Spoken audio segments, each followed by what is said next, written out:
Kung pagod ka na sa buhay na sapat lang ang pera, kailangan mo ng plano. Sa loob ng 60 segundo, bibigyan kita ng 8 paraan na talagang gumagana. Handa ka na ba? Tara na! Tip 1. Gumawa ng maliit na emergency fund, 500 hanggang 1,000 pesos para ang maliliit na problema ay hindi maging malaking utang.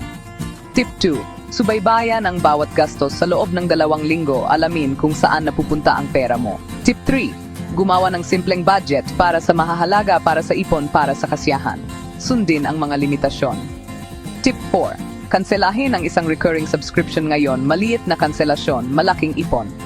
Tip 5. Gamitin ang debt snowball, unahin bayaran ang pinakamaliit na balanse para magkaroon ng momentum.